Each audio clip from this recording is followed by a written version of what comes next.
What's going on, guys? Welcome back to the show. Today we're going to do a little check-in podcast, some life updates. We'll talk about some of my training updates, what I've been doing, what I'm going to start doing, what I've learned recently, what I feel passionate about these days. We'll talk about maybe some business stuff, what's on the horizon. Again, we'll just do some like general life updates, some dad updates. What else did I have here? You got a lot of people ask me about, what Jenna's doing postpartum. We might do a podcast. I mean, we talked, we did a podcast couple of months ago. Maybe we'll do another one, but we'll touch briefly on that as well. So sitting outside right now, baby is napping. Beautiful weather in North Carolina right now. Unbelievable stuff. Just so nice to be outside. Normally do my podcast in my office with my, just fancy podcast equipment, etc. But the best time to do a podcast is when baby goes down for a nap, and my office is adjacent to the nursery. And so I try not to go in there and record podcasts. I tend to talk pretty loud if you know me. So, yeah, it's beautiful to be outside. It's nice. We'll do some life updates, talk about training, and there haven't been updates, uploads the last week or two for the podcast, and I apologize for that. We've been crazy busy, just with the launch of the new group program. Week 1 starts Monday, and we traveled home back to New Jersey for like a full week. We had a wedding. Jenna had a bridal shower. And then once you come back from a trip where you took your baby somewhere, it just takes like a week to plug back in. Like, you need a food shop. Everyone needs to get back in their work routine, their sleep routine. So we are there now. I have some awesome podcasts coming. This one, obviously, you're listening to right now. I have a podcast with my coach, Alex Viada, coming soon. I'm doing a roundtable with my friend Brian Borstein on Jeff Haynes' podcast Tuesday. I have Andrea Love on the podcast next week. I'm really excited about that. She's awesome. We're going to talk pesticides, organic foods. We'll talk a little bit about this roundtable, this like influencer roundtable that went on a couple weeks ago. We'll talk about that. So I'm excited for the podcasts that are coming. So let's jump in. We'll talk some life updates, and then we'll get to some training. So dad life stuff. Emerson's 6 months and 6 days old, and I just want to say 6 months is an awesome age. Things have just gotten progressively more fun as she's gotten older. She can do more things. She, is more interactive. She looks and smiles and laughs. And, she's not at that like clapping, waving phase yet, but, that's coming. She's not clapping, waving, talking yet. Walking, crawling, I'm sure that's all to come. But it's just been awesome. It's been a really, really fun age. Way more fun. She notices things. We go out and she's mesmerized by the fan on the ceiling or people that walk by or the cars on the street. It's just like been so much fun to watch her just take everything in right now. It's been amazing. We just started solids. Jenna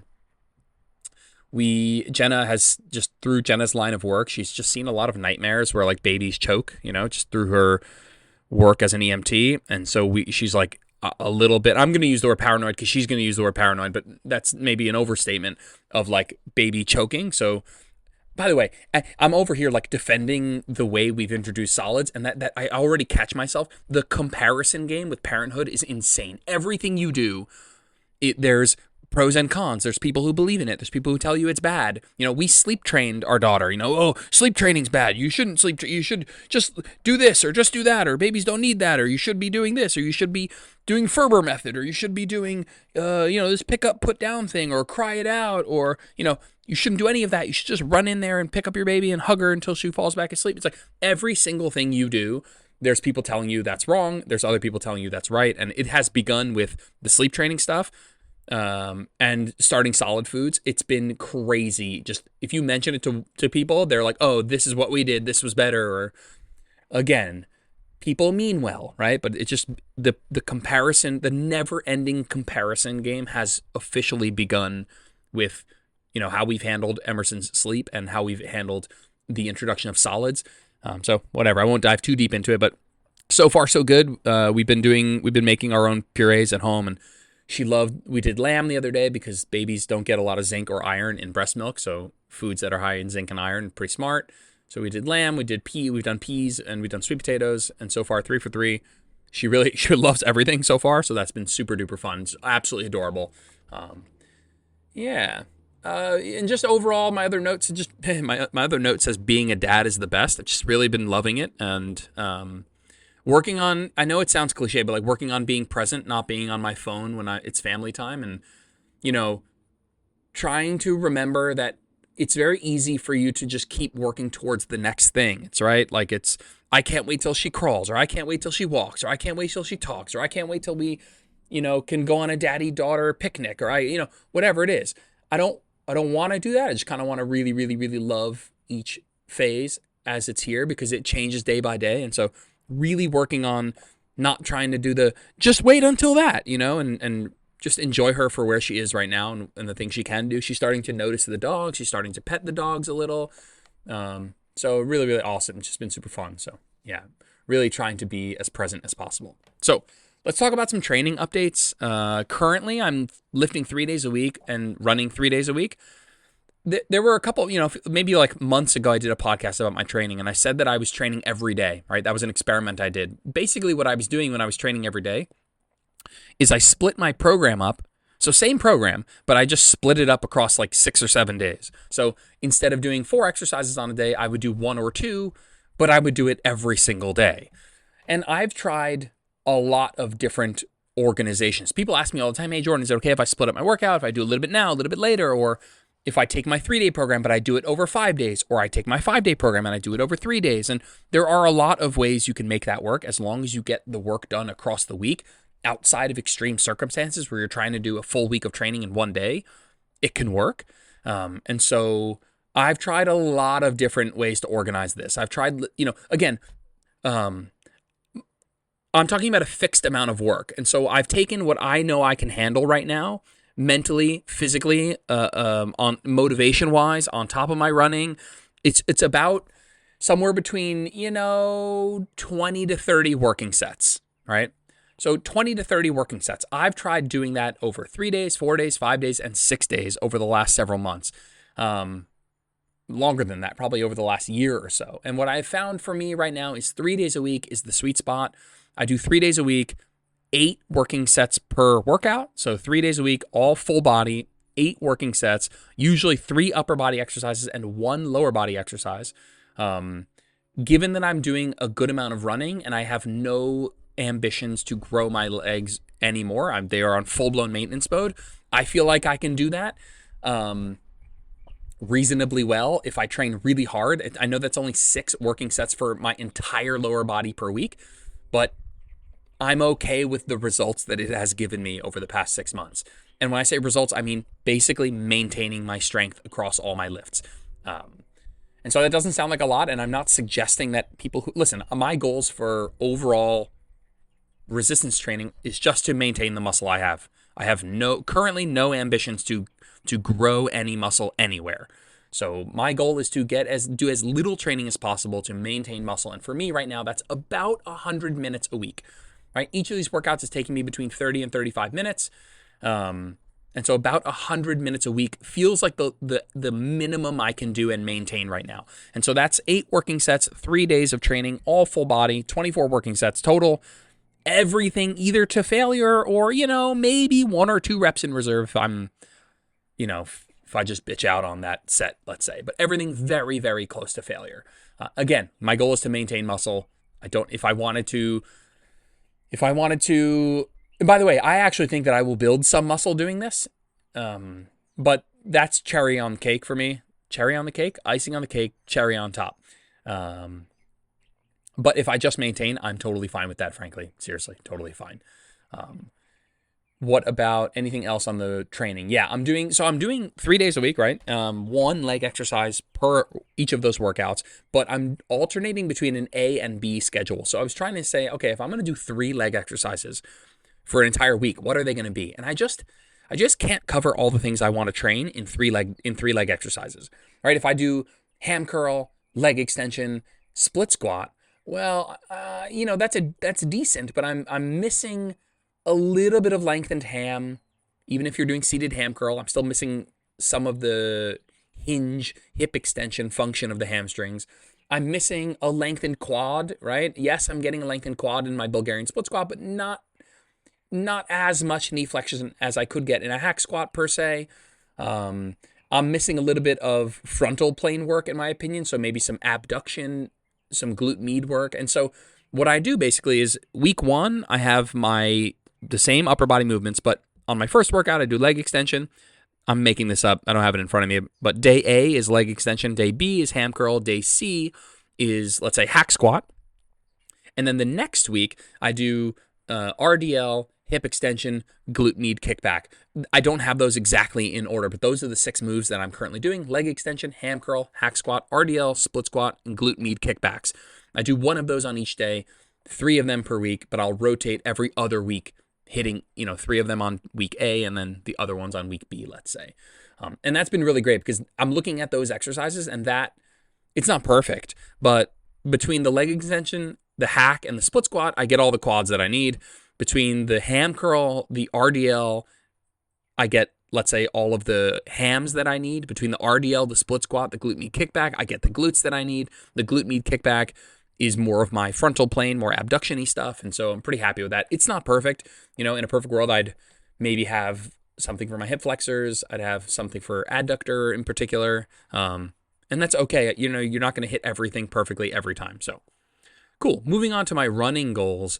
So I've been working with Alex Viada for the last 18 months now, and what we've been trying to do is, what I care about is being healthy, and I'll get to this in a second, training for health, but also I really want to learn more about, I want to be as educated in the cardio space as I am in the resistance training space so that I can help people get healthy, because I think if you want to, if your goal ultimately is just health, you should have some cardio in your life. And a year and a half ago, if you had asked me to program for somebody for a marathon, I would have no idea where to start. I would just be, a lot of running, and so, there's no one else. There's no one out there like Alex. I mean, there are other people that I hold in high regard in the hybrid training space. Alyssa Olenek, Alec Blennis, ironically works for Alex, or works with Alex. Alex Viada, Compound Performance, some other people. But anyway, and it's been super fun. And so what I wanted to do when Alex and I first started working together, I set out and I said, hey, I want to hit every distance, because I know that there's a lot of overlap between training for a marathon and training for a 5K. And by the way, there's a ton of overlap, but there are nuances, right? And, I want to learn those nuances. I want to train for a marathon. I want to train for a 5K. I want to train for the 800 meter. I want to train for the 100 meter.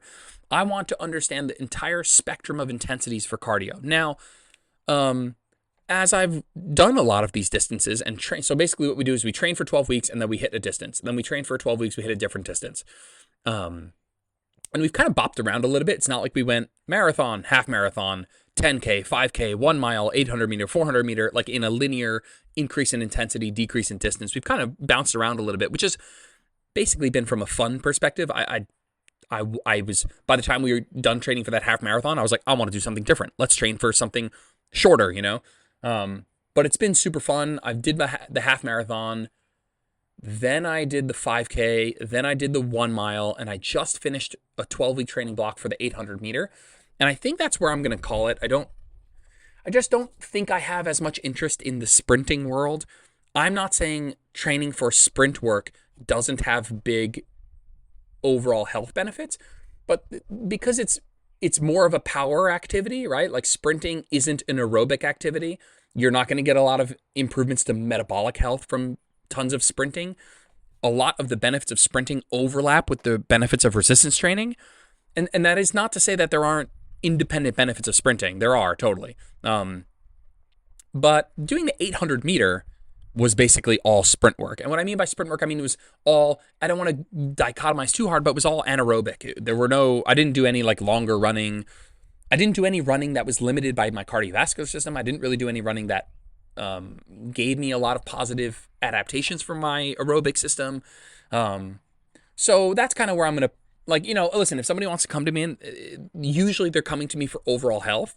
And the way that you would train for a 400 meter or a 100 meter just doesn't overlap as much with the kinds of things you'd want to do for overall health. I'm not poo-pooing sprint training. I think sprint training is awesome.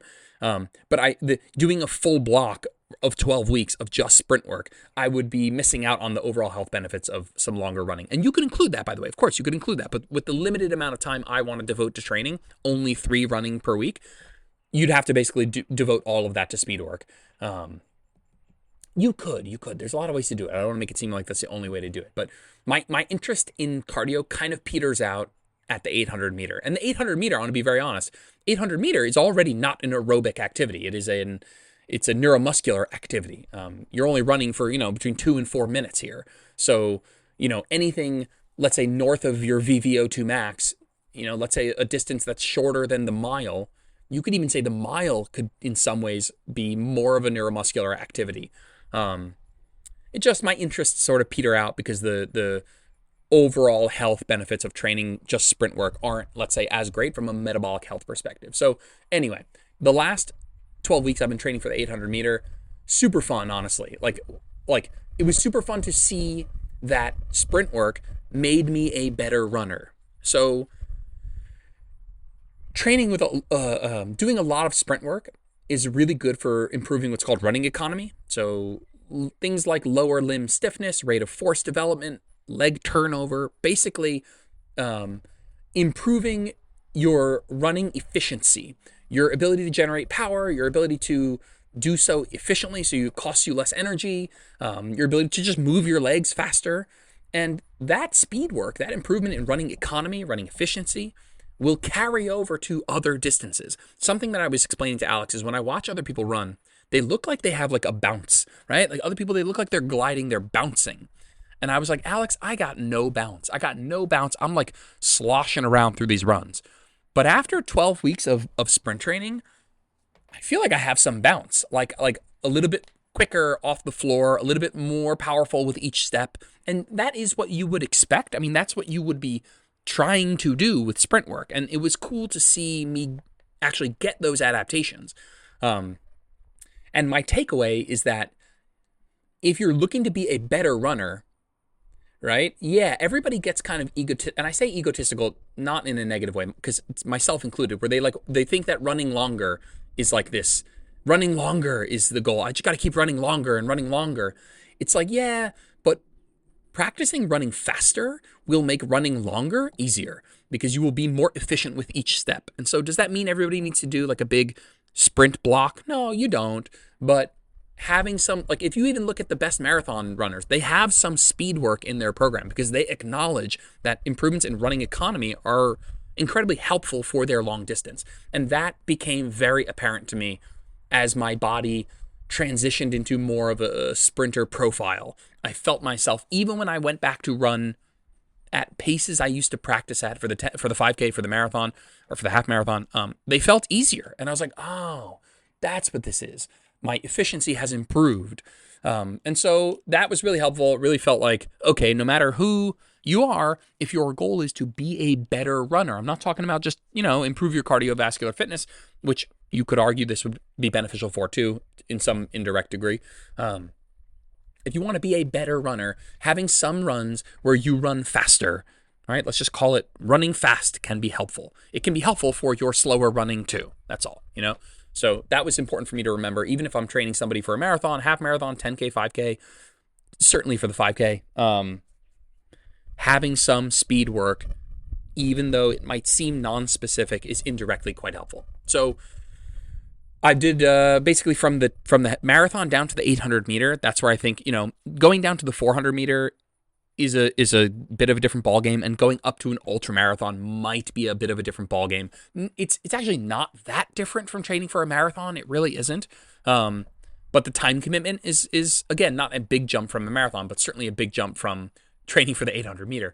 My longest runs were like 38 minutes, of sprint for a minute, rest for 4 minutes or something like that, So I have the 10K and the marathon to go. And so my plans are shift to 10K training now, 12 weeks of that, hit the 10K, and then shift to marathon training for 12 weeks, run a marathon, and then take a step back and see what I want to do next. Do I want to go through and try and beat all those times? Am I going to have an interest in trail running? Am I going to have an interest in, something else? I don't know, but I'd love to learn about each of these distances and the challenges that they bring. I have learned something from every race that I've done. The 800 meter it's a unique hell, just a unique kind of hell. Running for 2.5, 3 minutes was a unique kind of hell. And on that note, the 800 meter went really well, actually. That was, honestly, man, I love lifting. I'm going to get into this now. I love lifting, but I love lifting without any goals. Like the goal of just, hey, this is really good for me. I like having muscle. I like being strong is enough for me to continue to lift weights. I don't need to power lift. I don't need to bodybuild, let's just say. I don't need any performance goals to show up to the gym and do it anyway. And that might be because I know it aids aesthetically, right? Like I know lifting weights is powerful aesthetically, and there might be I might have an underlying feeling of that's good enough. But when it comes to running, I don't like it. Like I don't love running at all. I'm not good at it. I have asthma. Like I just at a default setting, like even after 18 months of doing this, like whatever, compared to people who run, I'm still not good. And for me, setting goals, doing these races, learning about it, being intellectually stimulated, hiring a coach has been so helpful because at the end of the day, guys, when it comes to exercise, the ultimate goal is to just do the damn thing and keep doing it for the next forever until you drop dead, right? When it comes to exercise, the thing you're solving for is how do I get myself to keep doing this thing I know is good for me forever? And with lifting, I feel like I don't have that problem. Like I don't need to set a goal to get myself to do it anyway. I'm not saying I always love it, but my motivation to do it is always above the threshold needed to get it done.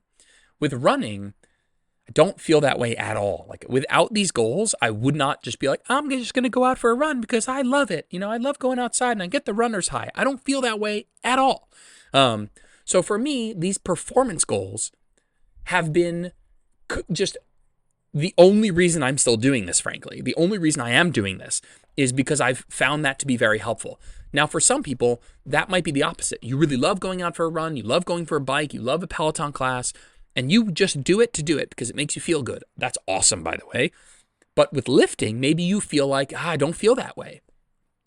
For those people, I think setting some performance goals. I want to deadlift this much. I want to do my first chin up. I want to get a push up. I want to press the 40s, whatever. I think that can be really helpful. Like what I'm trying to get at is goal setting. These like performance goals, I'll be honest with you, are irrelevant. What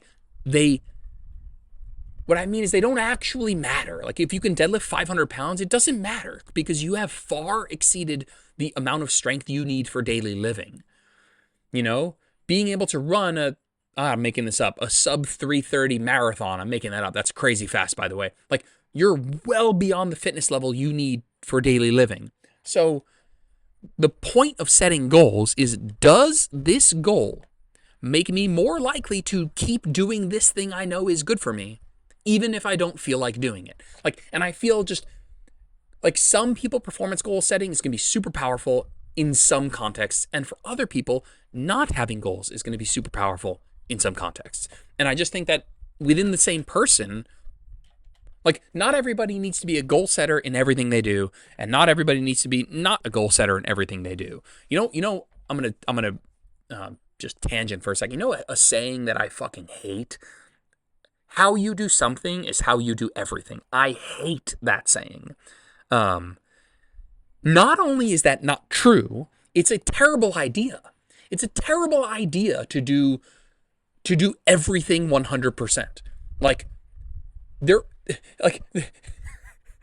That is a bad idea. You will be worse at life if you try and do everything 100%. The guy who sweeps the floor 100%. It's that's just a bad plan. It's an inefficient approach to life. There should be things that you do with 110%, and there are probably other things that are best done more efficiently, right?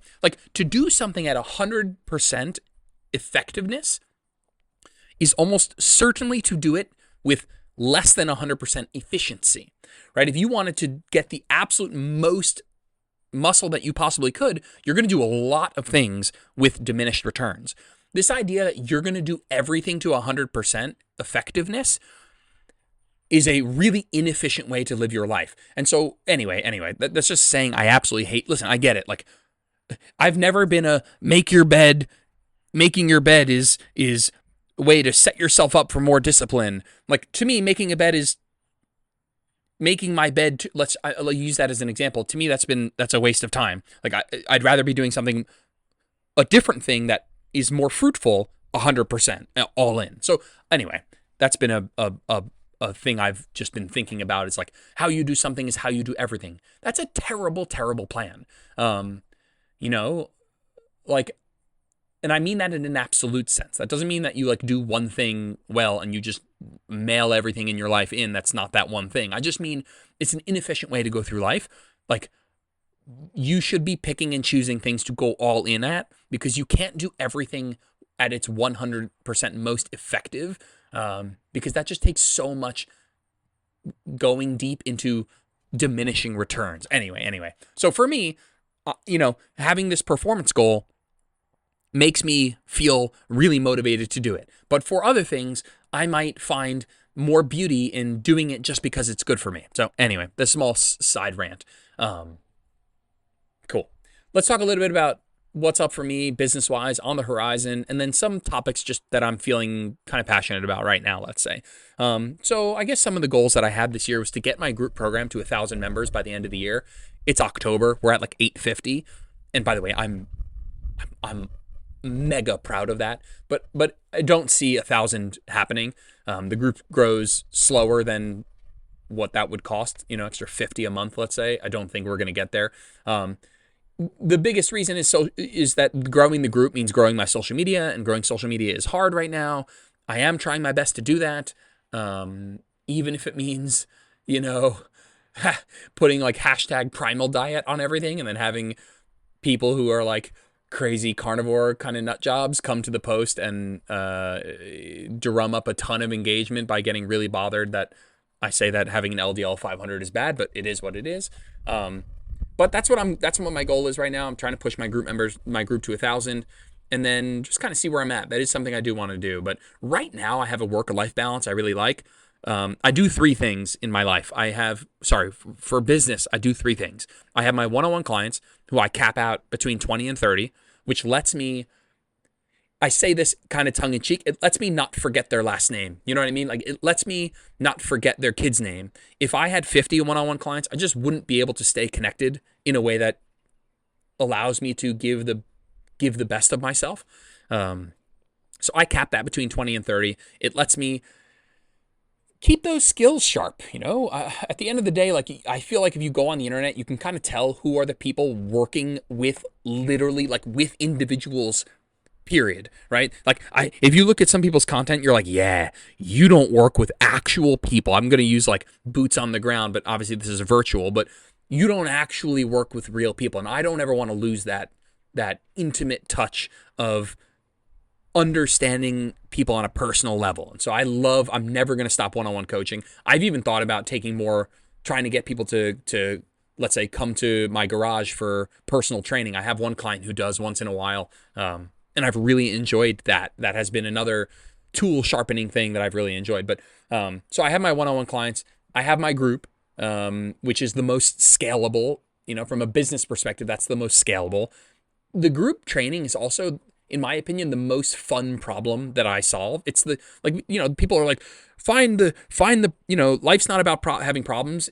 Life's not about having no problems. It's about finding the problems you want to solve. The group program is a problem I absolutely love solving. And what I mean is writing a program for hundreds of people who might have subtly different goals or subtly different equipment and maybe subtly different preferences in terms of how much variation they want and, how much volume they like and how much of an intensity technique forward approach they like, what rep ranges they like, and trying to keep everyone the most happy, right? I'm not saying everybody 100% happy all the time, because as we change things here and there in the program, some people are going to like that more, some people less. But the problem of taking what we know about hypertrophy training, taking what we know about volume and intensity and exercise selection, and molding it into a program that's like kind of a utilitarian philosophy of like trying to do the most good for the most people, trying to make the most people the most happy, is such a fun project. Writing this, trying to think, as I go through the program and I'm writing it, I'm thinking, what problems are people going to come up against? As I'm reading it, I'm like, what aren't they going to understand? What questions do I think people are going to ask? And then trying to get out in front of those questions. So that's always been super, super fun. And I love that problem. I love solving that problem. I also love the community aspect. This past year, we started a community app in Mighty Networks. It's been super duper fun. Really, really fun. And then the last thing I do is, of course, content creation, Instagram, podcast, email. And something I do hope to do in the next 12 months is improve my marketing. Not in a cheesy way. Like, I'm always going to write my own emails. Nobody's ever going to, like, I'm not having AI send emails. I'm not having an assistant send emails. I'm not having an assistant answer emails. It just doesn't feel right. I want it to be me and my voice, right? But I do think, so for the longest time, I started this business from the, I'm going to call it this, and if Jordan ever listens to this, he'll chuckle, but from the Jordan Syatt philosophy of just do good work.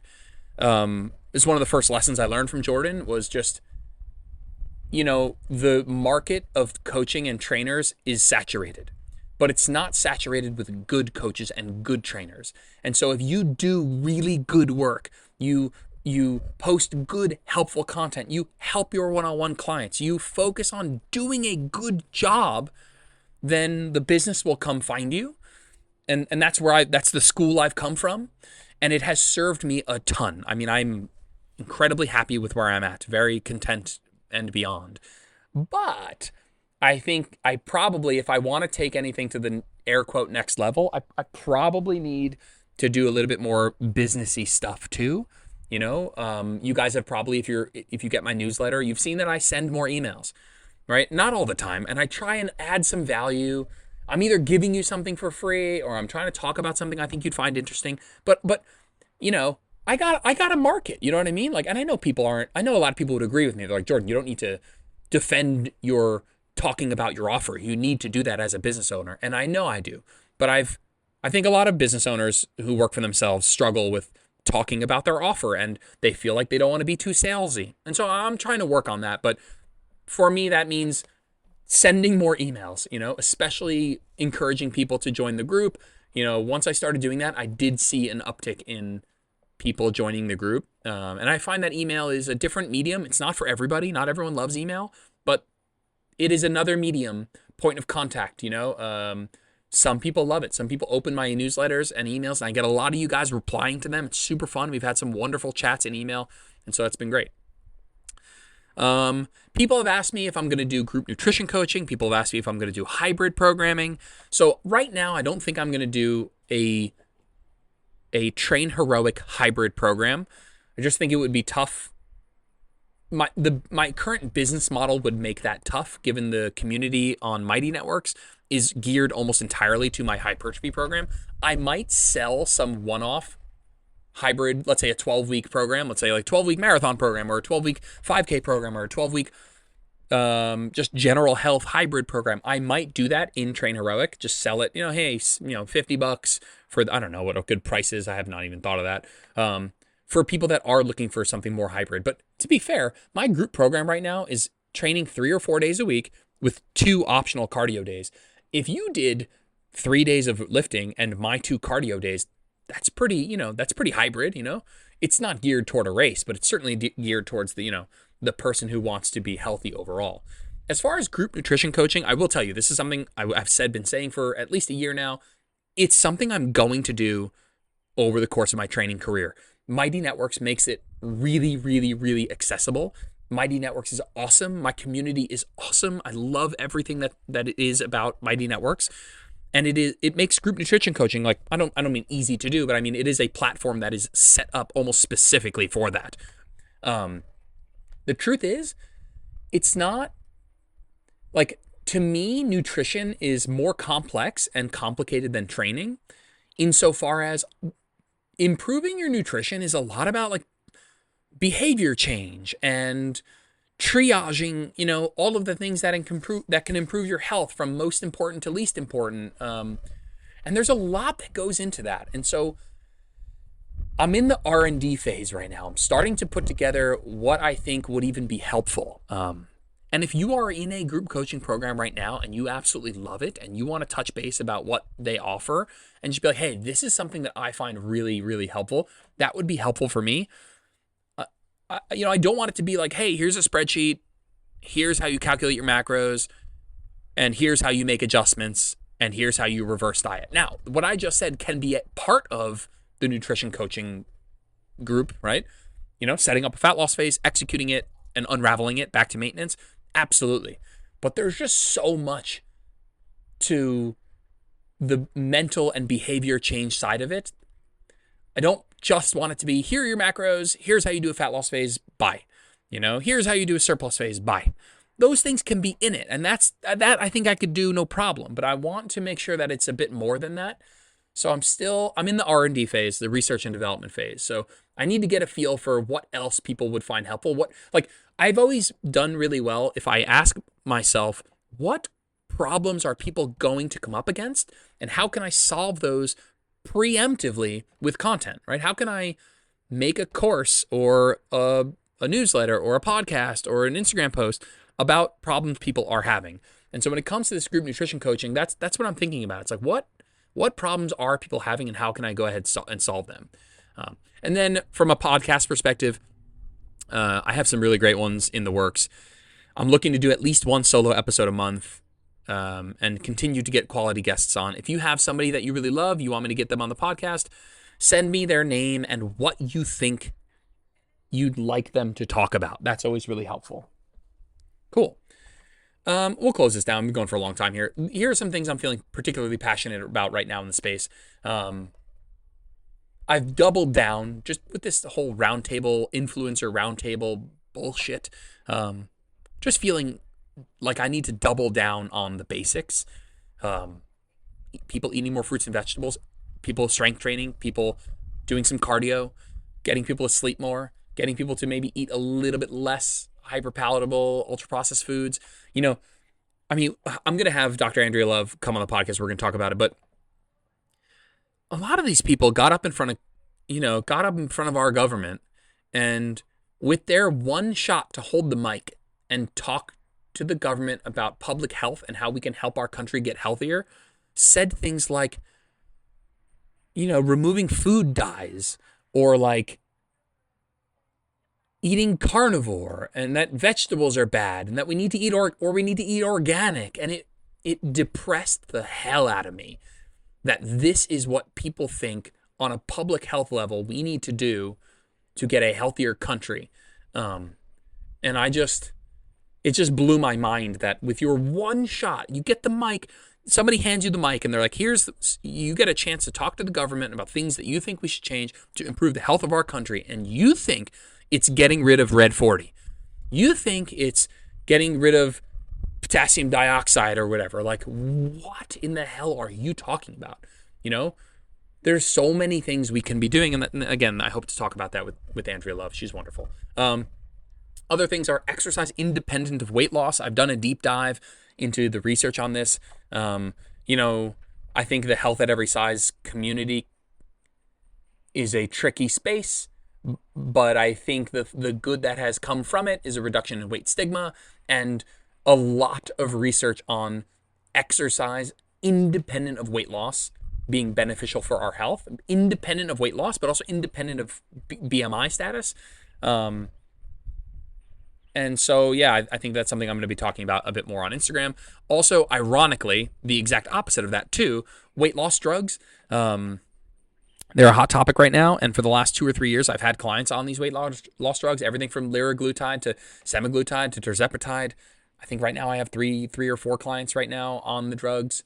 And again, working with actual individual people just makes me really just like my blood boil when I see the discussion, the rhetoric on social media on a grand scale.